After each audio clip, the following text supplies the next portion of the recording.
धन संचय और सही निवेश। अमेरिकी एक्टर विल रॉजर्स ने बहुत सरलता से कितनी गंभीर बात कही है।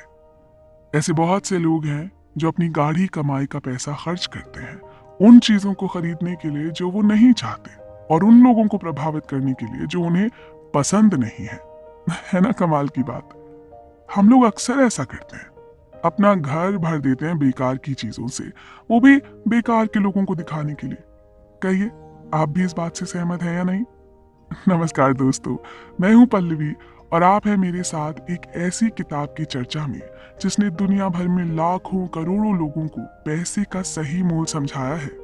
बात हो रही है मॉर्गन हाउसल की किताब द साइकोलॉजी ऑफ मनी के बारे में। इस किताब में बहुत ही आसान भाषा में और अनेक सच्ची कहानियों के माध्यम से बताया गया है कि धन अर्जित करना मुश्किल नहीं है, मुश्किल है उसे सहेज कर रख पाना। आइए सुनते हैं ऐसी ही एक सच्ची कहानी। क्या आपने रोनाल्ड जेम्स रीड का नाम सुना है? रोनाल्ड जेम्स रीड एक अमेरिकी परोपकारी और निवेशक थे। एक जमाने में वो चौकीदार और गैस स्टेशन परिचारक भी रहे। रीड का जन्म वर्मोंट नाम के एक छोटे से शहर में हुआ था। अपने परिवार में हाई स्कूल तक पढ़ने वाले वो पहले व्यक्ति थे। जो लोग उन्हें जानते थे उनके लिए वो एक मामूली इंसान थे और उनके जीवन में कुछ भी उल्लेखनीय नहीं था। बरसों तक मामूली आमदनी में काम करने के बाद उन्होंने 38 साल की उम्र में $12,000 में 2 बेडरूम का घर खरीदा और जीवन भर वहीं रहे। उनकी मृत्यु साल 2014 में 92 वर्ष की उम्र में हुई और तब तक इस गरीब विनम्र ग्रामीण चौकीदार ने अंतर्राष्ट्रीय सुर्खियां बटोरी थी। उस साल जितने भी अमरीकियों की मृत्यु हुई उनमें से ऐसे लोगों की संख्या 4,000 से भी कम थी जिनकी कुल संपत्ति $8 मिलियन से अधिक हो। और क्या आप जानते हैं कि रोनाल्ड रीड उनमें से एक थे? अपनी वसीयत में इस भूतपूर्व चौकीदार ने अपने बच्चों के लिए $2 मिलियन और अपने स्थानीय अस्पताल और पुस्तकालय के लिए $6 मिलियन से अधिक छोड़े। जो लोग रीड को जानते थे वो चकित थे। किसी को उनसे ये उम्मीद नहीं थी। बाद में पता चला कि उन्होंने कोई लॉटरी नहीं जीती थी और ना ही कोई विरासत थी उनके पास। रीड ने जितना हो सका उतना पैसा बचाया और ब्लू चिप स्टॉक्स में निवेश किया।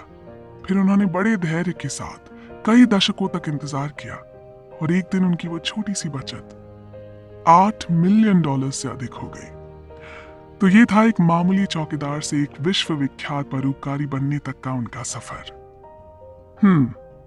और अब चलते हैं इसी विषय पर अपने दूसरे उदाहरण की ओर। रोनाल्ड रीड की मृत्यु से कुछ महीने पहले रिचर्ड नाम का एक और व्यक्ति चर्चा में था। रिचर्ड फुस्कोन वो सब कुछ था जो रोनाल्ड रीड नहीं था। MBA की डिग्री, हार्वर्ड शिक्षित, मेरिल लिंच के कार्यकारी, रिचर्ड का फाइनेंस में बहुत सफल करियर था। 2000 के दशक में रिचर्ड ने ग्रीनविच कनेटिकट में अपने विशाल और आलीशान बंगले का विस्तार करने के लिए भारी उधार लिया। इस महल नुमा घर में 11 बाथरूम, 2 लिफ्ट, 2 पूल, 7 गैरेजेस थे और इसकी देखरेख का खर्चा एक महीने में लगभग $90,000 से भी अधिक था। फिर 2008 में दुनिया भर में वित्तीय संकट आया। ऐसे में बहुत अधिक कर्ज और अतरल संपत्ति ने रिचर्ड को दिवालिया बना दिया। 2008 में उन्होंने कथित तौर पर अदालत को बताया कि उनके पास कोई आय नहीं है। पहले उनके पाम बीच हाउस को बंद किया गया। 2014 में ग्रीनविच हवेली की बारी थी और आखिरकार नीलामी में उनकी सारी संपत्ति औने पौने दाम में बिक गई। इन कहानियों के बारे में आकर्षक बात यह है कि कैसे कोई व्यक्ति बिना किसी कॉलेज डिग्री, बिना किसी प्रशिक्षण, किसी पृष्ठभूमि, बिना किसी औपचारिक अनुभव और किसी कनेक्शन के किसी ऐसे को पछाड़ सकता है जिसके पास सबसे अच्छी शिक्षा, सर्वोत्तम प्रशिक्षण और बेहतरीन कनेक्शंस हों। रोनाल्ड रीड धैर्यवान था, रिचर्ड फुस्कोन लालची था और इन दोनों के बीच बड़े पैमाने पर शिक्षा और अनुभव का अंतर था। फिर भी देखिए कि अंत में बाजी किसने मारी। है ना सोचने लायक बात। आगे की चर्चा में अभी बहुत कुछ बाकी है। आप बने रहें हमारे साथ।